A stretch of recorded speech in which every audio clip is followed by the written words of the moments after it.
Voilà, c'est fait. Elon Musk fait donc ma base sur Twitter. Ça mérite bien un petit bonus de monde numérique, car ce qui se passe est quand même assez exceptionnel. Elon Musk, l'homme le plus riche du monde, rachète pour 43 milliards de dollars l'une des plateformes numériques les plus importantes du monde. C'est le plus gros rachat dans l'histoire de la tech. C'est 2 fois le prix du rachat de WhatsApp par Facebook en 2014 par exemple.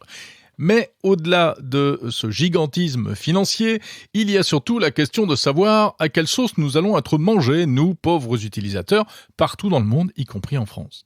Alors d'abord, pourquoi rachète-t-il Twitter ? Visiblement, ce n'est pas pour gagner de l'argent. 1, il n'en a pas besoin. Et 2, Twitter ne gagne pas d'argent. C'est le plus petit réseau social. Rien à voir avec Facebook.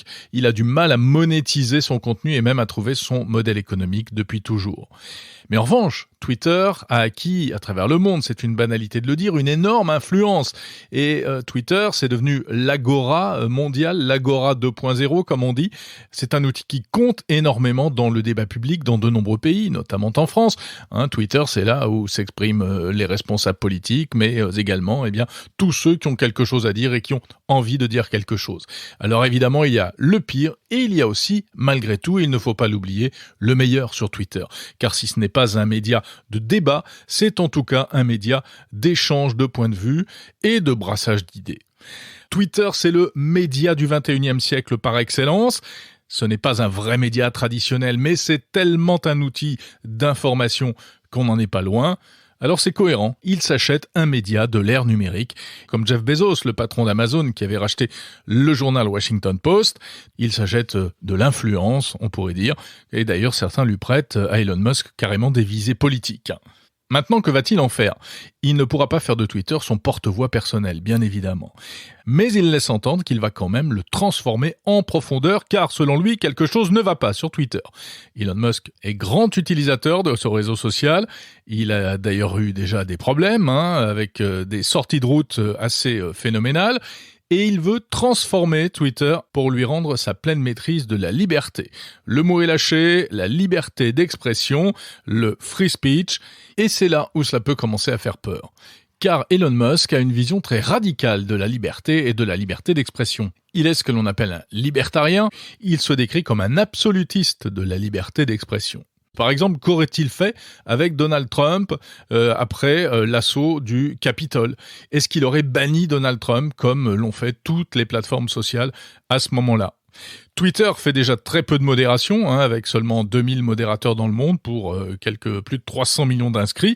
Est-ce que ça va être pire ? Est-ce que ça va devenir un véritable Far West où n'importe qui pourra dire absolument n'importe quoi ?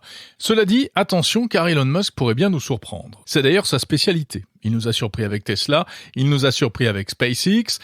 Il pourrait bien nous surprendre avec Twitter pour plusieurs raisons. D'abord, il n'est pas totalement opposé à la modération.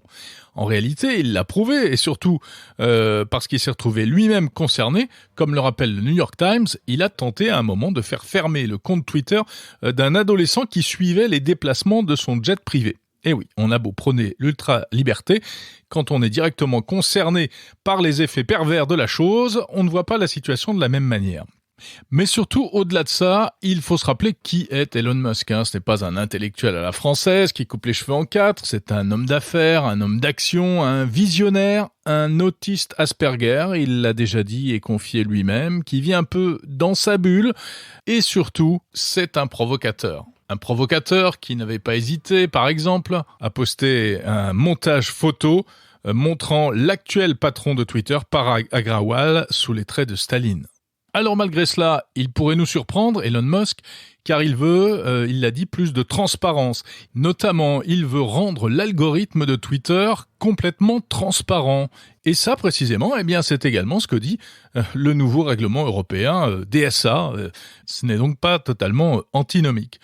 Finalement, ce qu'il nous fait Elon Musk actuellement, c'est un peu du pur Musk. Il dit tout et son contraire et il peut changer d'avis à toute vitesse. Alors, que va-t-il se passer pour Twitter ? Encore l'éternelle question. Est-ce que ça va devenir un enfer livré à tous les trolls de la Terre ?